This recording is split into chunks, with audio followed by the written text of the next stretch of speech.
When the grim priests of the death god Mordiggian claim the body of Phariom's beloved bride, he refuses to accept her fate.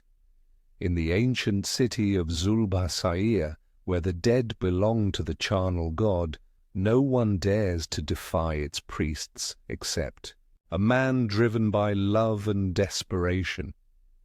But is the temple merely a tomb, or does something far more sinister lurk within its shadowed halls? Let's begin The Charnel God by Clark Ashton Smith. Mordiggian is the god of Zul-Bha-Sair, said the innkeeper with unctuous solemnity. He has been the god from years that are lost to man's memory, in shadow, deeper than the subterraneans. Of his black temple there is no other god in Zul-Bha-Sair, and all who die within the walls of the city are sacred to Mordiggian. Even the kings and the optimates at death are delivered into the hands of his muffled priests.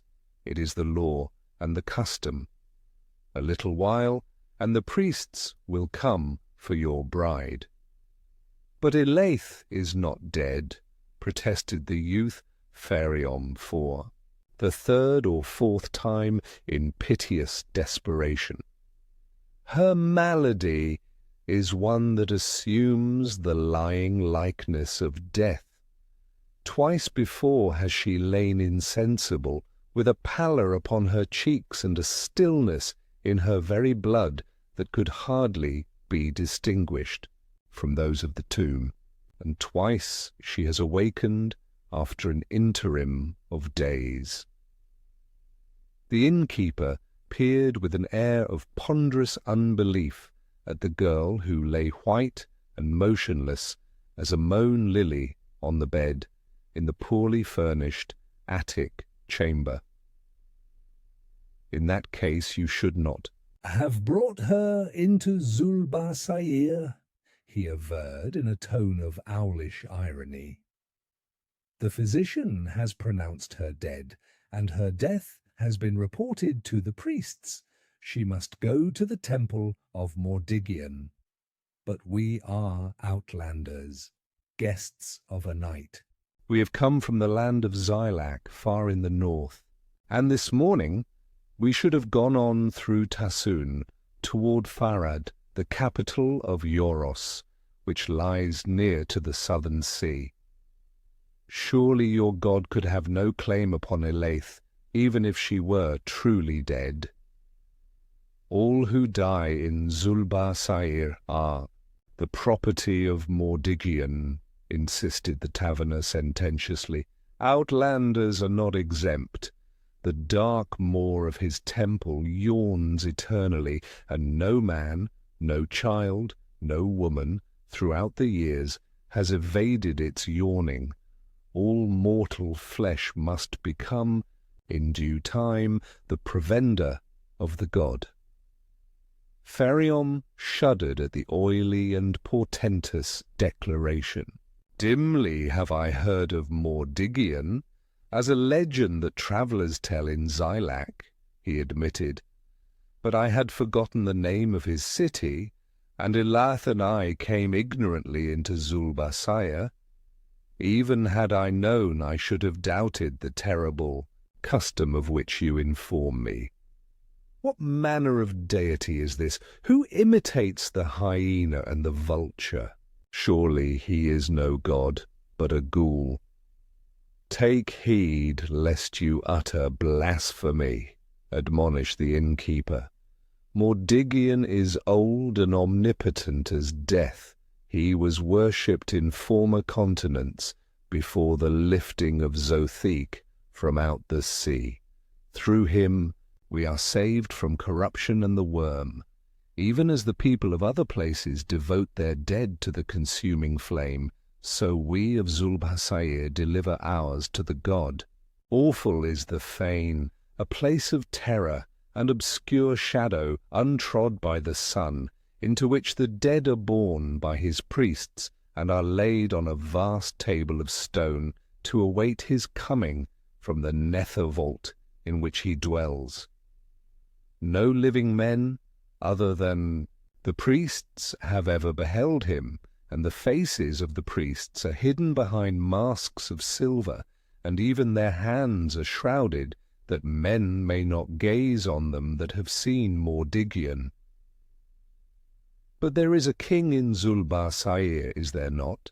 I shall appeal to him against this heinous and horrible injustice. Surely he will heed me. Fenquor is the king, but he could not help you even if he wished. Your appeal will not even be heard. Mordiggian is above all kings, and his law is sacred. Hark! For already the priests come.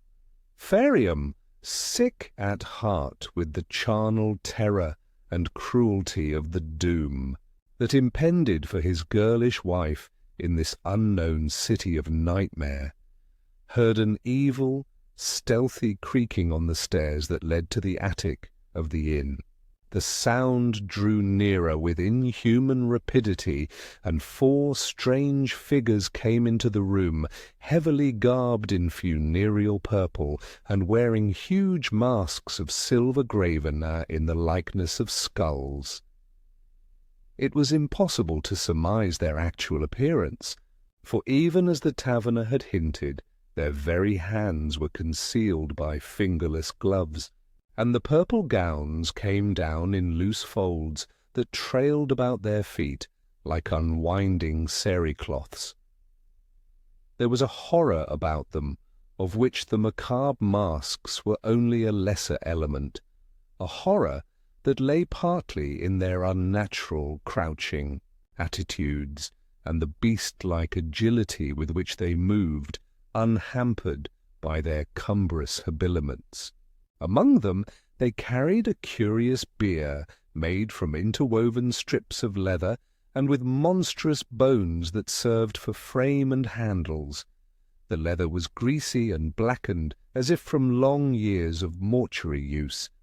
Without speaking to Phariom or the innkeeper, and with no delay or formality of any sort, they advanced toward the bed on which Elaith was lying.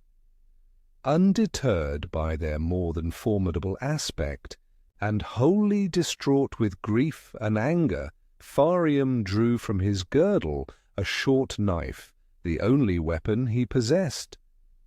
Disregarding the minatory cry of the taverner, he rushed wildly upon the muffled figures. He was quick and muscular, and, moreover, was clad in light, close-fitting raiment, such as would seemingly have given him a brief advantage.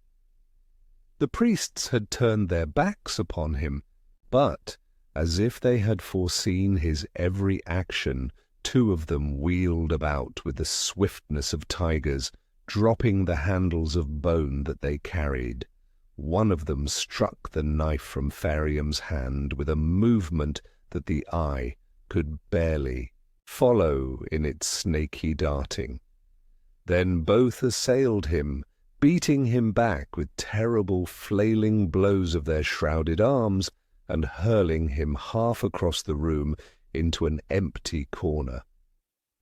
Stunned by his fall, he lay senseless for a term of minutes.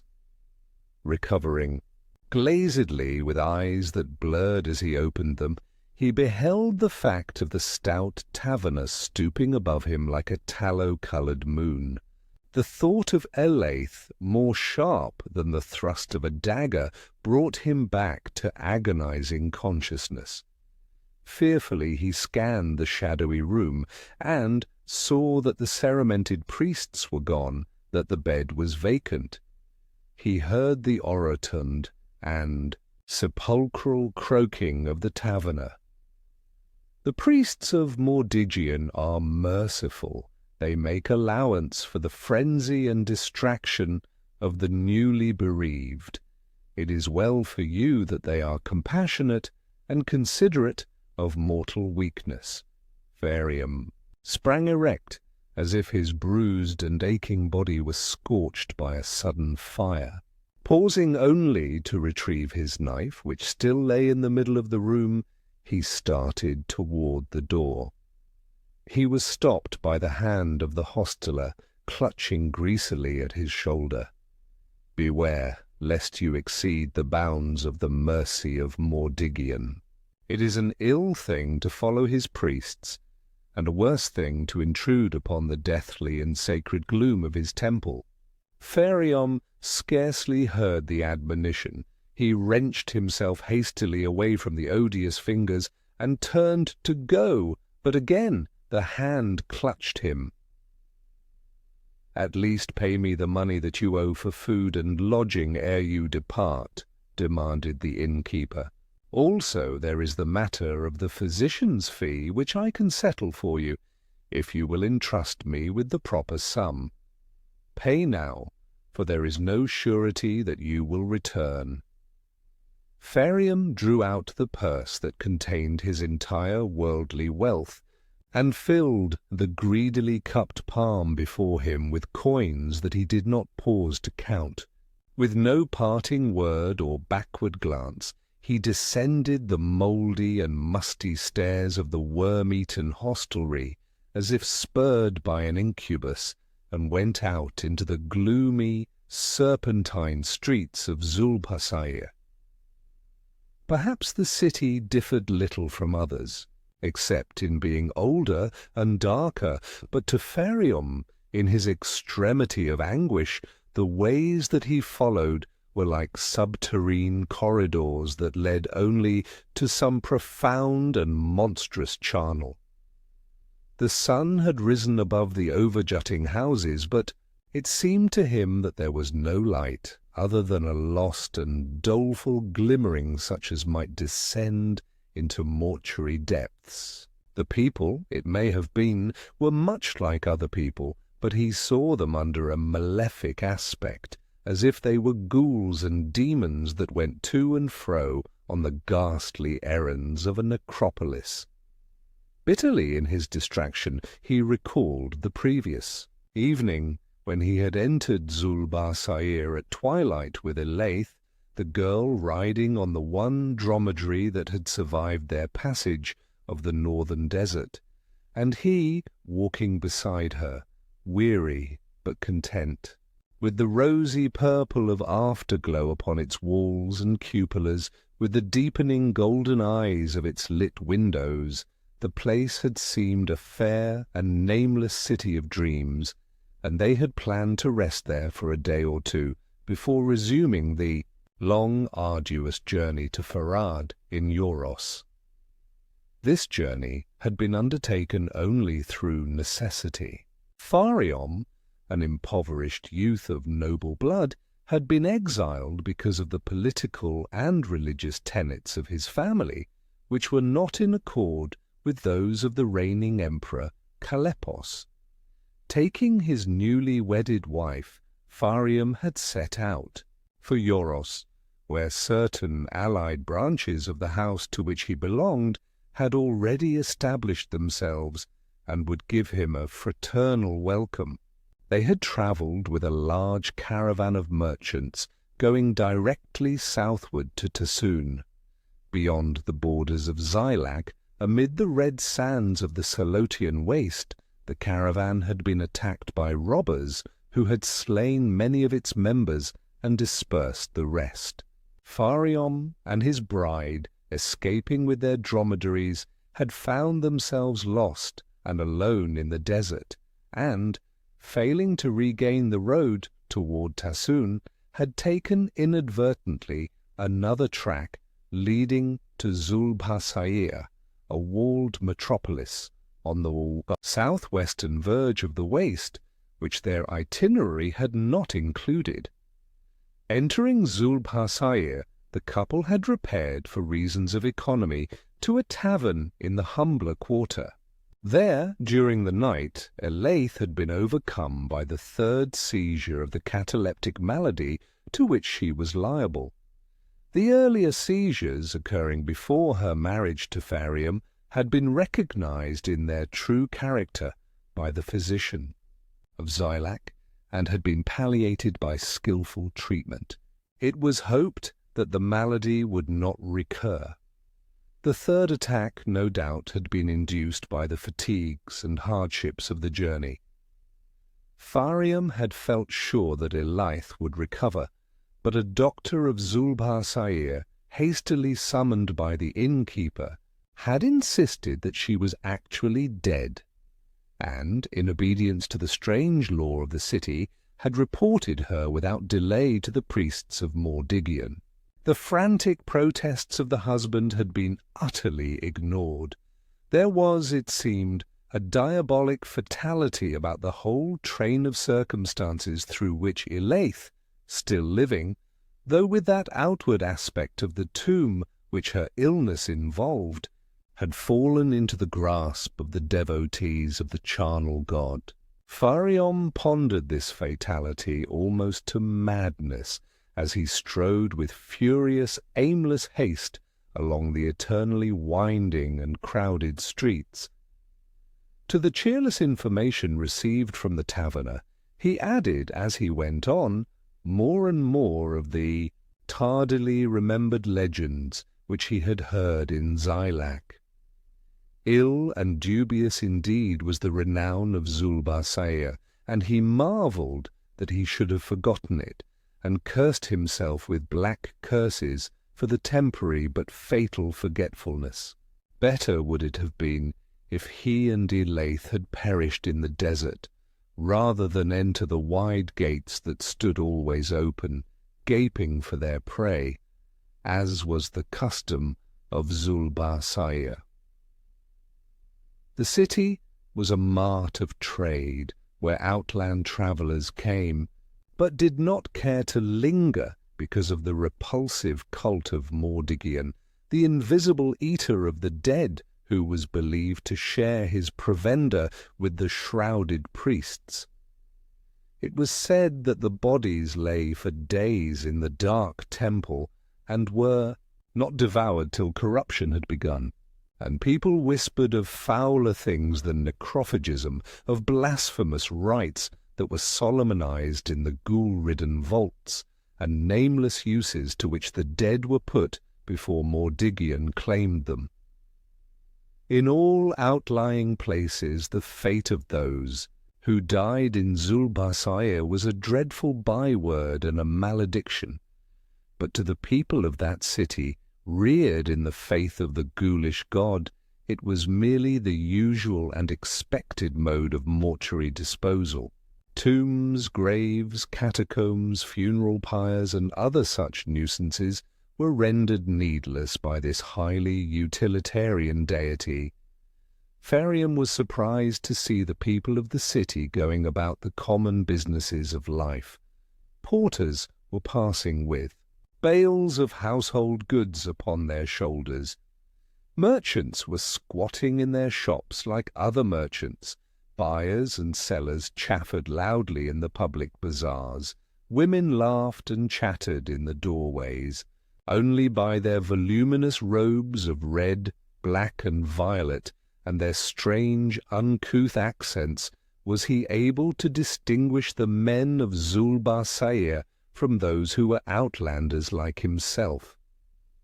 The murk of nightmare began to lift from his impressions, and gradually, as he went on, the spectacle of everyday humanity all about him helped to calm a little his wild distraction and desperation. Nothing could dissipate the horror of his loss and the abominable fate that threatened Elaith. But now, with a cool logic born of the cruel exigence, he began to consider the apparently hopeless problem of rescuing her from the ghoul-god's temple. He composed his features and constrained his febrile pacing to an idle saunter, so that none might guess the preoccupations that racked him inwardly. Pretending to be interested in the wares of a seller of men's apparel, he drew the dealer into converse regarding Zul-Bha-Sair and its customs, and made such inquiries as a traveller from far lands might make. The dealer was talkative, and Phariom soon learned from him the location of the temple of Mordiggian, which stood at the city's core. He also learned that the temple was open at all hours, and that people were free to come and go within its precincts. There were, however, no rituals of worship other than certain private rites that were celebrated by the priesthood. Few cared to enter the fane because of a superstition that any living person who intruded upon its gloom would return to it shortly as the provender of the god. Mordiggian, it seemed, was a benign deity in the eyes of the inhabitants of Zul-Bha-Sair. Curiously enough, no definite personal attributes were ascribed to him. He was, so to speak, an impersonal force akin to the elements, a consuming and cleansing power like fire. His hierophants were equally mysterious. They lived at the temple and emerged from it only in the execution of their funeral duties. No one knew the manner of their recruiting, but many believed that they were both male and female, thus renewing their numbers from generation to generation with no ulterior commerce. Others thought that they were not human beings at all, but an order of subterranean earth entities who lived forever and who fed upon corpses like the god himself. Through this latter belief, of late years, a minor heresy had risen, some holding that Mordiggian was a mere hieratic figment, and the priests were the sole devourers of the dead. The dealer, quoting this heresy, made haste to disavow it with pious reprobation. Phariom chatted for a while on other topics and then continued his progress through the city, going as forthrightly toward the temple as the obliquely running thoroughfares would permit. He had formed no conscious plan, but desired to reconnoitre the vicinage. In that which the garment dealer had told him, the one reassuring detail was the openness of the fane and its accessibility to all who dared enter. The rarity of visitors, however, would make Phariom conspicuous, and he wished above all to avoid attention. On the other hand, any effort to remove bodies from the temple was seemingly unheard of, a thing audacious beyond the dreams of the people of Zul-Bha-Sair. Through the very boldness of his design, he might avoid suspicion and succeed in rescuing Elaith. The streets that he followed began to tend downward, and were narrower, dimmer, and more tortuous than any he had yet traversed. He thought for a while that he had lost his way, and he was about to ask the passers-by to redirect him, when 4 of the priests of Mordiggian, bearing one of the curious litter-like biers of bone and leather, emerged from an ancient alley just before him. The bier was occupied by the body of a girl, and for one moment of convulsive shock and agitation that left him trembling, Phariom thought that the girl was Elaith. Looking again, he saw his mistake. The gown that the girl wore, though simple, was made of some rare exotic stuff. Her features, though pale as those of Elaith, were crowned with curls like the petals of heavy black poppies. Her beauty, warm and voluptuous even in death, differed from the blonde pureness of Elaith, as tropic lilies differ from narcissi. Quietly, and maintaining a discreet interval, Phariom followed the sullenly shrouded figures and their lovely burden. He saw that people made way for the passage of the bier with awed, unquestioning alacrity, and the loud voices of hucksters and chafferers were hushed as the priests went by. Overhearing a murmured conversation between 2 of the townsfolk, he learned that the dead girl was Arctella, daughter of Quaos, a high noble and magistrate of Zul-Bha-Sair. She had died very quickly and mysteriously, from a cause unknown to the physicians, which had not marred or wasted her beauty in the least. There were those who held that an indetectable poison, rather than disease, had been the agency of death, and others deemed her the victim of malefic sorcery. The priests went on, and Phariom kept them in sight as well as he could in the blind tangle of streets. The way steepened without affording any clear prospect of the levels below, and the houses seemed to crowd more closely, as if huddling back from a precipice. Finally, the youth emerged behind his macabre guides in a sort of circular hollow at the city's heart, where the temple of Mordiggian loomed alone and separate amid pavements of sad onyx and funerary cedars whose green had blackened as if with the undeparting charnel shadows bequeathed by dead ages. The edifice was built of a strange stone, hued as with the blackish purple of carnal decay, a stone that refused the ardent lustre of noon and the prodigality of dawn or sunset glory. It was low and windowless, having the form of a monstrous mausoleum. Its portals yawned sepulchrally in the gloom of the cedars. Phariom watched the priests as they vanished within the portals, carrying the girl Arctella like phantoms who bear a phantom burden. The broad area of pavement between the recoiling houses and the temple was now deserted, but he did not venture to cross it in the blare of betraying daylight. Circling the area, he saw that there were several other entrances to the great fane, all open and unguarded. There was no sign of activity about the place, but he shuddered at the thought of that which was hidden within its walls, even as the feasting of worms is hidden in the marble tomb.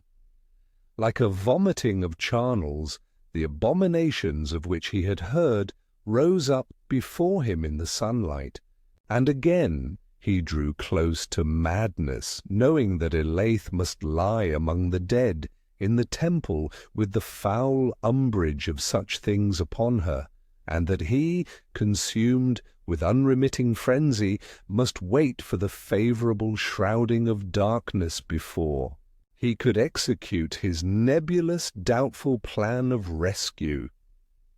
In the meanwhile she might awake and perish from the mortal horror of her surroundings, or worse even than this might befall if the whispered tales were true. Abnon-Thar, sorcerer and necromancer, was felicitating himself on the bargain he had made with the priests of Mordiggian. He felt, perhaps justly, that no one less clever than he could have conceived and executed the various procedures that had made possible this bargain, through which Arctella, daughter of the proud Quaios, would become his unquestioning slave. No other lover, he told himself, could have been resourceful enough to obtain a desired woman in this fashion. Arctella, betrothed to Alos, a young noble of the city, was seemingly beyond the aspiration of a sorcerer. Abnon-Thar, however, was no common hedge wizard, but an adept of long standing in the most awful and profound arcana of the black arts. He knew the spells that kill more quickly and surely than knife or poison at a distance, and he knew also the darker spells by which the dead can be reanimated even after years or ages of decay. He had slain Arctella in a manner that none could detect, with a rare and subtle involtuation that had left no mark, and her body lay now among the dead in Mordiggian's temple. Tonight, with the tacit connivance of the terrible, shrouded priests, he would bring her back to life. Abnon-Thar was not native to Zul-Bha-Sair, but had come many years before from the infamous half-mythic isle of Sotar, lying somewhere to the east of the huge continent of Zothique. Like a sleek young vulture, he had established himself in the very shadow of the charnel fane, and had prospered, taking to himself pupils and assistants. His dealings with the priests were long and extensive, and the bargain he had just made was far from being the first of its kind. They had allowed him the temporary use of bodies claimed by Mordiggian, stipulating only that these bodies should not be removed from the temple during the course of any of his experiments in necromancy. Since the privilege was slightly irregular from their viewpoint, he had found it necessary to bribe them, not however with gold, but with the promise of a liberal purveyance of matters more sinister and corruptible than gold. The arrangement had been satisfactory enough to all concerned. Cadavers had poured into the temple with more than their usual abundance ever since the coming of the sorcerer. The god had not lacked for provender, and Abnon-Thar had never lacked for subjects on which to employ his more baleful spells. On the whole, Abnon-Thar was not ill-pleased with himself. He reflected, moreover, that aside from his mastery of magic and his slightful ingenuity, he was about to manifest a well-nigh unexampled courage. He had planned a robbery that would amount to dire sacrilege, the removal of the reanimated body of Arctella from the temple. Such robberies, either of animate or exanimate corpses, and the penalty attached to them, were a matter of legend only, for none had occurred in recent ages. Thrice terrible, according to common belief, was the doom of those who had tried and failed. The necromancer was not blind to the risks of his enterprise, nor, on the other hand, was he deterred or intimidated by them. His two assistants, Nagai and Vembatsith, apprised of his intention, had made with all due privity the necessary preparations for their flight from Zul-Bha-Sair. The strong passion that the sorcerer had conceived for Arctella was not his only motive, perhaps, in removing from that city. He was desirous of change, for he had grown a little weary of the odd laws that really served to restrict his necromantic practices, while facilitating them in a sense. He planned to travel southward and establish himself in one of the cities of Tassoon, an empire famous for the number and antiquity of its mummies. It was now sunset time. 5 dromedaries, bred for racing, waited in the inner courtyard of Abnon-Thar's house, a high and mouldering mansion that seemed to lean forward upon the open, circular area belonging to the temple. One of the dromedaries would carry a bale containing the sorcerer's most valuable books, manuscripts, and other impedimenta of magic. Its fellows would bear Abnon-Thar, the 2 assistants, and Arctella. Nagai and Vembatsith appeared before their master to tell him that all was made ready. Both were much younger than Abnon-Thar, but, like himself, they were outlanders in Zul-Bha-Sair. They came of the swart and narrow-eyed people of Nat, an isle that was little less infamous than Sotar. "It is well," said the necromancer, as they stood before him with lowered eyes after making their announcement. "We have only to await the favourable hour.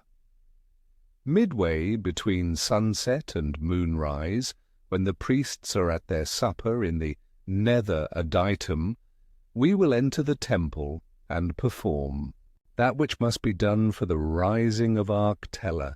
They feed well tonight, for I know that many of the dead grow ripe on the great table in the upper sanctuary, and it may be that Mordiggian feeds also.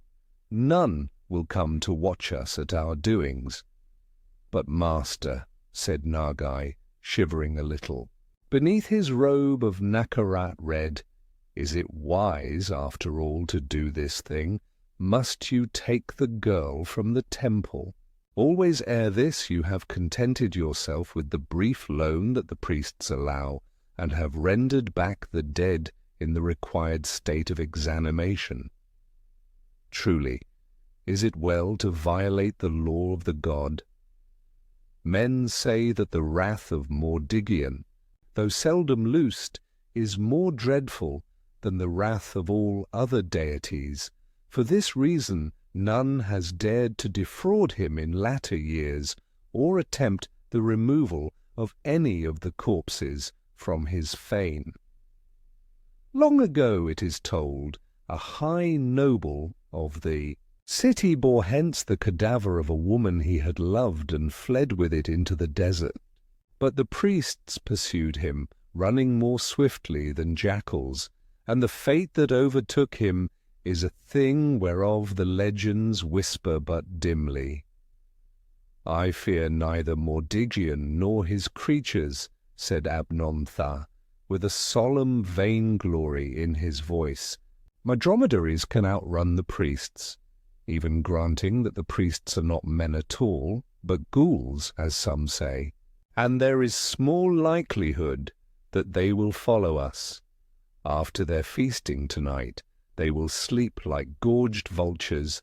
The morrow will find us far on the road to Tassoon, ere they awake. The master is right, interpolated Vembatsith. We have nothing to fear. But they say that Mordiggian does not sleep, insisted Nagai, and that he watches all things eternally from his black vault beneath the temple. So I have heard, said Abnontha with a dry and learned air. But I consider that such beliefs are mere superstition. There is nothing to confirm them in the real nature of corpse-eating entities. So far, I have never beheld Mordiggian either, sleeping or awake, but in all likelihood he is merely a common ghoul.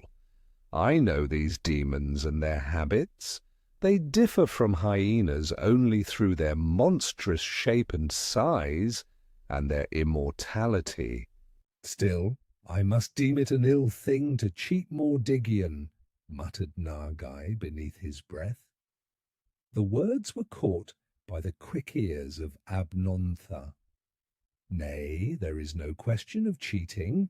Well have I served Mordiggian and his priesthood, and amply have I larded their black table. Also I shall keep, in a sense, the bargain I have made concerning Arctilla, the providing of a new cadaver in return for my necromantic privilege. Tomorrow the youth Alos, the betrothed of Arctilla, will lie in her place among the dead.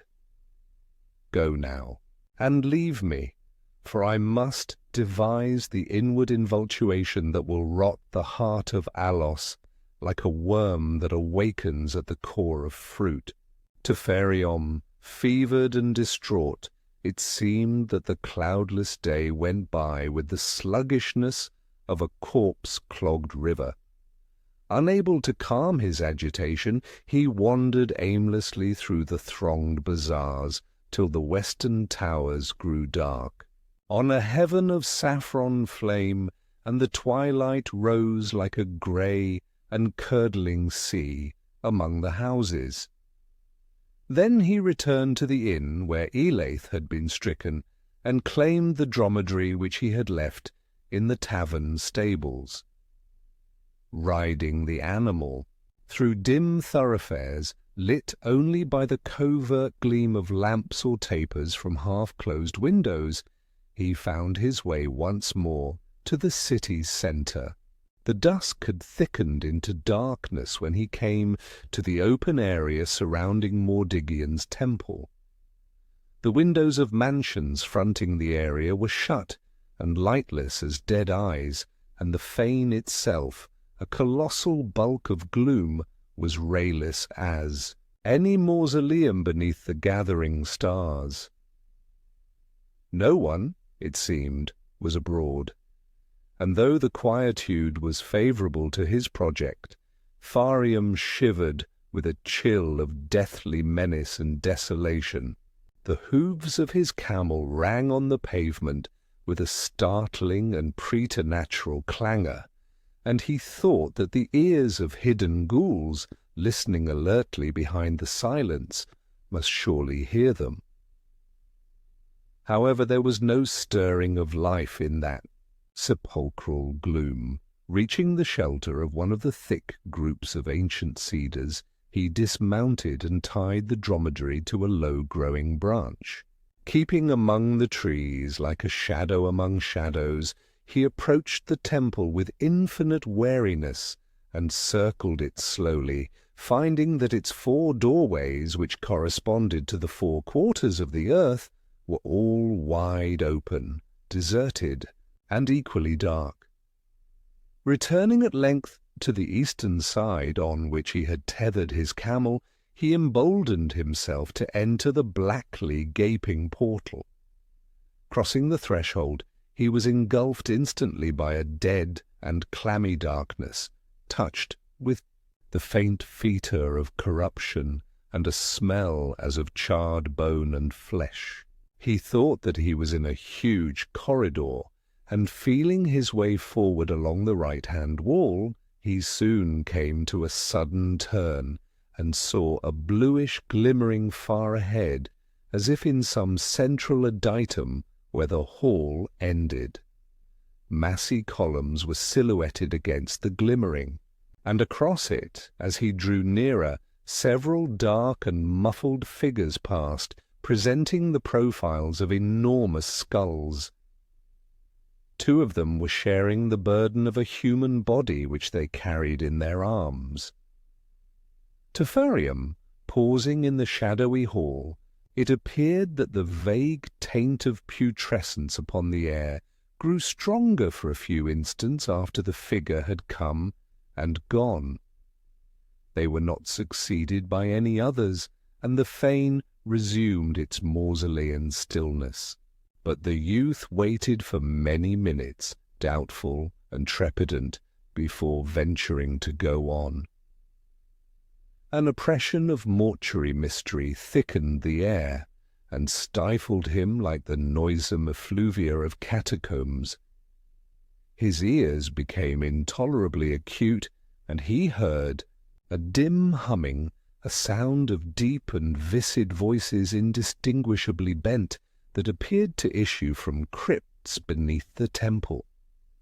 Stealing at length to the hall's end, he peered beyond into what was obviously the main sanctuary, a low and many-pillared room, whose vastness was but half revealed by the bluish fires that glowed and flickered in numerous urn-like vessels borne aloft on slender stelae.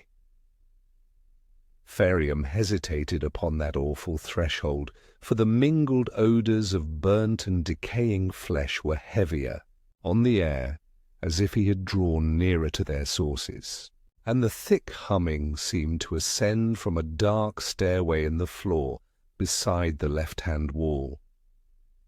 But the room, to all appearance, was empty of life, and nothing stirred except the wavering lights and shadows. The watcher discerned the outlines of a vast table in the centre, carved from the same black stone as the building itself. Upon the table, half lit by the flaming urns, or shrouded by the umbrage of the heavy columns, a number of people lay side by side, and Phariom knew that he had found the black altar of Mordiggian, whereon were disposed the bodies claimed by the god. A wild and stifling fear contended with a wilder hope in his bosom. Trembling, he went toward the table, and a cold clamminess wrought by the presence of the dead assailed him. The table was nearly 30 feet in length, and it rose waist-high on a dozen mighty legs. Beginning at the nearer end, he passed along the row of corpses, peering fearfully into each upturned face. both sexes and many ages and differing ranks, were represented. Nobles and rich merchants were crowded by beggars in filthy rags.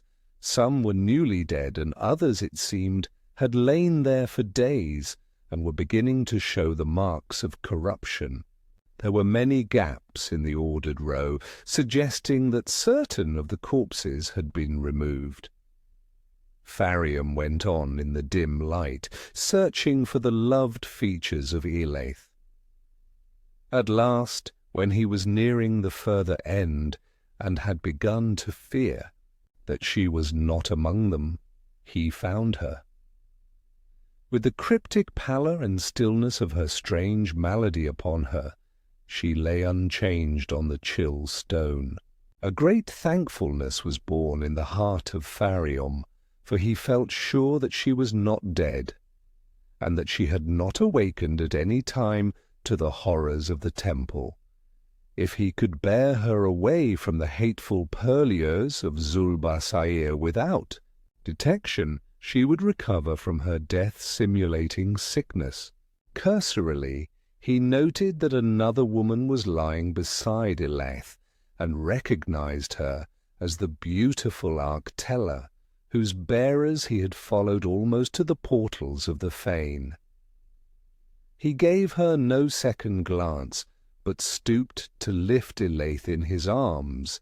At that moment, he heard a murmur of low voices in the direction of the door by which he had entered the sanctuary. Thinking that some of the priests had returned, he dropped swiftly on hands and knees and crawled beneath the ponderous table which afforded the only accessible hiding-place. Retreating into shadow beyond the glimmering shed from the lofty urns, he waited and looked out between the pillar-thick legs. The voices grew louder, and he saw the curiously sandalled feet and shortish robes of 3 persons who approached the table of the dead and paused in the very spot where he himself had stood a few instants before. Who they were he could not surmise, but their garments of light and swarthy red were not the shroudings of Mordiggian's priests. He was uncertain whether or not they had seen him, and crouching in the low space beneath the table, he plucked his dagger from its sheath. Now he was able to distinguish 3 voices, one solemn and unctuously imperative, one somewhat guttural and growling, and the other shrill and nasal. The accents were alien, differing from those of the men of Zul-Bha-Sair, and the words were often strange to Phariom. Also much of the converse was inaudible. "Here, at the end," said the solemn voice. "Be swift. We have no time to loiter." "Yes, master," came the growling voice. "But who is this other? Truly she is very fair." A discussion seemed to take place in discreetly lowered tones. Apparently the owner of the guttural voice was urging something that the other 2 opposed. The listener could distinguish only a word or 2 here and there, but he gathered that the name of the first person was Vembi-Tsith, and that the one who spoke in a nasal shrilling was called Nagai. At last, above the others, the grave accents of the man addressed only as the master were clearly audible. "I do not altogether approve. It will delay our departure, and the 2 must ride on one dromedary. But take her, Vembi-Tsith, if you can perform the necessary spells unaided. I have no time for a double incantation. It will be a good test of your proficiency." There was a mumbling as of thanks or acknowledgment from Vembi-Tsith. Then the voice of the master, "Be quiet now and make haste." To Phariom, Wondering vaguely and uneasily as to the import of this colloquy, it seemed that two of the three men pressed closer to the table, as if stooping above the dead. He heard a rustling of cloth upon stone, and an instant later he saw that all three were departing among the columns and stelae in a direction opposite to that from which they had entered the sanctuary. Two of them carried burdens that glimmered palely and indistinctly in the shadows. A black horror clutched at the heart of Phariom, for all too clearly he surmised the nature of those burdens and the possible identity of one of them. Quickly he crawled forth from his hiding-place and saw that Elaith was gone from the black table, together with the girl Arctella. He saw the vanishing of shadowy figures in the gloom that zoned the chamber's western wall. Whether the abductors were ghouls, or worse than ghouls, he could not know, but he followed swiftly, forgetful of all caution in his concern for Elaith. Reaching the wall, he found the mouth of a corridor and plunged into it headlong. Somewhere in the gloom ahead, he saw a ruddy glimmering of light. Then he heard a sullen, metallic grating, and the glimmer narrowed to a slit-like gleam, as if the door of the chamber from which it issued were being closed. Following the blind wall, he came to that slit of crimson light. A door of darkly tarnished bronze had been left ajar, and Phariom peered in on a weird, unholy scene illumined by the blood-like flames that flared and soared unsteadily from high urns upborne on sable pedestals. The room was full of a sensuous luxury that accorded strangely with the dull, funereal stone of that temple of death. There were couches and carpets of superbly figured stuffs, vermilion, gold, azure, silver, and jewelled censers of unknown metals stood in the corners. A low table at one side was littered with curious bottles and occult appliances such as might be used in medicine or sorcery. Elaith was lying on one of the couches, and near her, on a second couch, the body of the girl Arctella had been disposed. The abductors, whose faces Phariom now beheld for the first time, were busying themselves with singular preparations that mystified him prodigiously. His impulse to invade the room was repressed by a sort of wonder that held him enthralled and motionless.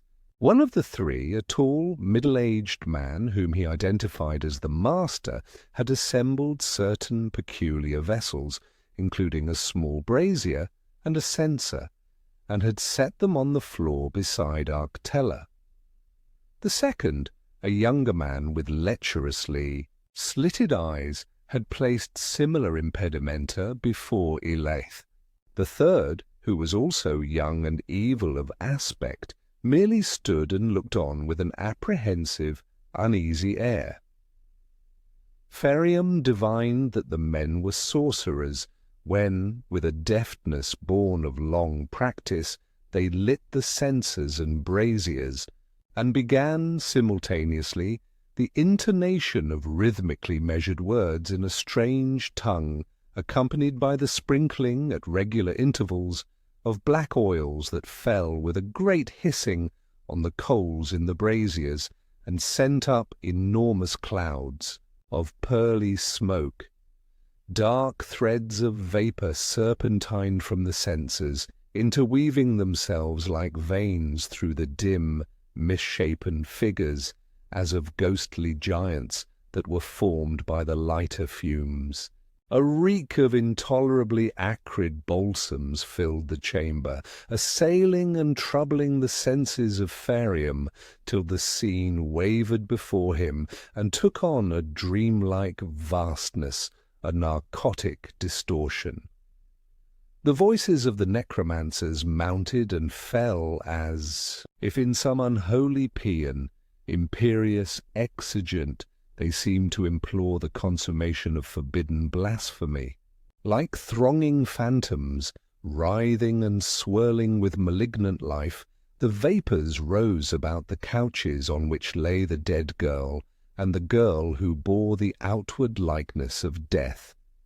Then, as the fumes were riven apart in their baleful seething, Phariom saw that the pale figure of Elaith had stirred like a sleeper who awakens, that she had opened her eyes and was lifting a feeble hand from the gorgeous couch. The younger necromancer ceased his chanting on a sharply broken cadence, but the solemn tones of the other still went on, and still there was a spell on the limbs and senses of Phariom, making it impossible for him to stir. Slowly the vapours thinned like a rout of dissolving phantoms. The watcher saw that the dead girl, Arctella, was rising to her feet like a somnambulist. The chanting of Abnon-Thar standing before her came sonorously to an end. In the awful silence that followed, Phariom heard a weak cry from Elaith, and then the jubilant, growling voice of Vemba-Tsith, who was stooping above her. "Behold, O Abnon-Thar, my spells are swifter than yours, for she that I have chosen awakened before Arctella." Phariom was released from his thraldom, as if through the lifting of an evil enchantment. He flung back the ponderous door of darkened bronze that ground. With protesting clangors on its hinges, his dagger drawn, he rushed into the room. Elaith, her eyes wide with piteous bewilderment, turned toward him and made an ineffectual effort to arise from the couch. Arctella, mute and submissive before Abnon-Thar, appeared to heed nothing but the will of the necromancer. She was like a fair and soulless automaton. The sorcerers, turning as Phariom entered, sprang back with instant agility before his onset, and drew the short, cruelly crooked swords which they all carried. Nagai struck the knife from Phariom's fingers with a darting blow that shattered its thin blade at the hilt, and Vemba-Tsith, his weapon swinging back in a vicious arc, would have killed the youth promptly if Abnon-Thar had not intervened, and bade him stay. Phariom, standing furious but irresolute before the lifted swords, was aware of the darkly searching eyes of Abnon-Thar, like those of some nyctalopic bird of prey. "I would know the meaning of this intrusion," said the necromancer. "Truly, you are bold to enter the temple of Mordiggian." "I came to find the girl who lies yonder," declared Phariom. "She is Elaith, my wife, who was claimed unjustly by the god. But tell me, why have you brought her to this room from the table?" "Of Mordiggian, and what manner of men are you that raise up the dead, as you have raised this other woman?" "I am Abnon-Thar, the necromancer, and these others are my pupils, Nagai and Vemba-Tsith. Give thanks to Vemba-Tsith, for verily he has brought back your wife from the purlieus of the dead with a skill excelling that of his master." She awoke. Ere the incantation was finished, Phariom glared with implacable suspicion at Abnon-Thar. Elaith was not dead, but only as one in a trance, he averred. It was not your pupil's sorcery that awakened her. And verily, whether Elaith be dead or living is not a matter that should concern any but myself. Permit us to depart, for I wish to remove with her from Zul-Bha-Sair, in which we are only passing travellers." So speaking, he turned his back on the necromancers, and went over to Elaith, who regarded him with dazed eyes, but uttered his name feebly as he clasped her in his arms. "Now, this is a remarkable coincidence," purred Abnontha. "I and my pupils are also planning to depart from Zul-Bha-Sair, and we start this very night. Perhaps you will honor us with your company." "I thank you," said Phariom curtly. "But I'm not sure that our roads lie together. Elaith and I would go toward Tassoon." Now by the black altar of Mordiggian, that is still stranger coincidence, for Tassoon is also our destination. We take with us the resurrected girl Arctella, whom I have deemed too fair for the Charnel God and his ghouls.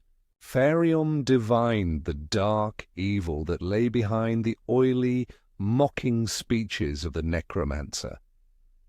Also he saw the furtive and sinister sign that Abnontha had made to his assistants. Weaponless, he could only give a formal assent to the sardonic proposal.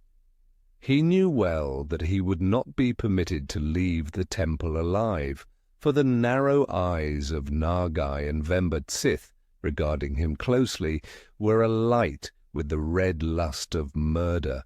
"Come," said Abnontha in a voice of imperious command.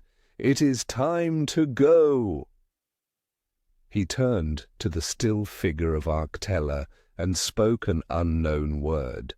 With vacant eyes and noctambulistic paces, she followed at his heels as he stepped toward the open door. Phariom had helped Elaith to her feet and was whispering words of reassurance in an effort to lull the growing horror and confused alarm that he saw in her eyes. She was able to walk, albeit slowly and uncertainly. Vemba-Tsith and Nagai drew back, motioning that she and Phariom should precede them. But Phariom, sensing their intent to slay him as soon as his back was turned, obeyed unwillingly and looked desperately about for something that he could seize as a weapon. One of the metal braziers full of smouldering coals was at his very feet. He stooped quickly, lifted it in his hands, and turned upon the necromancers. Vemba-Tsith, as he had suspected, was prowling toward him with upraised sword and was making ready to strike. Phariom hurled the brazier and its glowing contents full in the necromancer's face, and Vemba-Tsith went down with a terrible, smothered cry. Nagai, snarling ferociously, leapt forward to assail the defenseless youth. His scimitar gleamed with a wicked lustre in the lurid glare of the urns as he swung it back for the blow, but the weapon did not fall. And Phariom, steeling himself against the impending death, became aware that Nagai was staring beyond him as if petrified by the vision of some Gorgonian spectre. As if compelled by another will than his own, the youth turned and saw the thing that had halted Nagai's blow. Arctella and Abnontha, pausing before the open door, were outlined against a colossal shadow that was not wrought by anything in the room. It filled the portals from side to side. It towered above the lintel. And then, swiftly, it became more than a shadow. It was a bulk of darkness, black and opaque, that somehow blinded the eyes with a strange dazzlement. It seemed to suck the flame from the red urns and fill the chamber with a chill of utter death and voidness. Its form was that of a worm-shapen column, huge as a dragon, its further coils still issuing from the gloom of the corridor. But it changed from moment to moment, swirling and spinning as if alive with the vortical energies of dark eons. Briefly, it took the semblance of some demoniac giant with eyeless head and limbless body, and then, leaping and spreading like smoky fire, it swept forward into the chamber. Abnon. Thar fell back before it, with frantic mumblings of malediction or exorcism. But Arctella, pale and slight and motionless, remained full in its path, while the thing enfolded her and enveloped her with a hungry flaring until she was hidden wholly from view. Phariom, supporting Elaith, who leaned weakly on his shoulder, as if about to swoon, was powerless to move. He forgot the murderous Nagai, and it seemed that he and Elaith were but faint shadows in the presence of embodied death and dissolution. He saw the blackness grow and wax with the towering of fed flame, as it closed about Arctella, and he saw it gleam with eddying hues of sombre iris, like the spectrum of a sable sun. For an instant he heard a soft and flame-like murmuring. Then quickly and terribly the thing ebbed from the room. Arctella was gone, as if she had dissolved like a phantom on the air. Borne on a sudden gust of strangely mingled heat and cold, there came an acrid odour such as would rise from a burnt-out funeral pyre. "Mordiggian!" shrilled Nagai in hysteric terror. "It was the god Mordiggian! He has taken Arctella!" It seemed that his cry was answered by a score of sardonic echoes, unhuman as the howling of hyenas, and yet articulate, that repeated the name Mordiggian. Into the room from the dark hall there poured a horde of creatures whose violet robes alone identified them in Phariom's eyes as the priests of the ghoul-god. They had removed the skull-like masks, revealing heads and faces that were half anthropomorphic, half canine and wholly diabolic. Also, they had taken off the fingerless gloves. There were at least a dozen of them. Their curving talons gleamed in the bloody light like the hooks of darkly tarnished metal. Their spiky teeth, longer than coffin nails, protruded from snarling lips. They closed like a ring of jackals on Abnon, Da, and Nagai, driving them back into the farthest corner.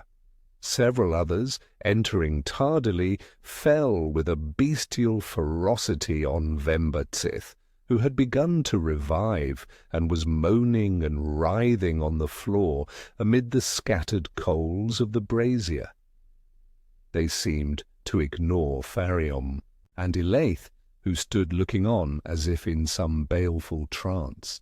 But the hindmost, ere he joined the assailants of Vemba-Tsith, turned to the youthful pair and addressed them in a hoarse, hollow voice, like a tomb reverberate barking, "Go, for Mordiggian is a just god who claims only the dead and has no concern with the living, and we, the priests of Mordiggian, deal in our own fashion with those who would violate his law by removing the dead from the temple." Phariom, with Elaith still leaning on his shoulder, went out into the dark hall, hearing a hideous clamour in which the screams of men were mingled with a growling as of jackals, a laughter as of hyenas. The clamour ceased as they entered the blue-lit sanctuary and passed toward the outer corridor, and the silence that filled Mordiggian's fane behind them was deep as the silence of the dead on the black altar table.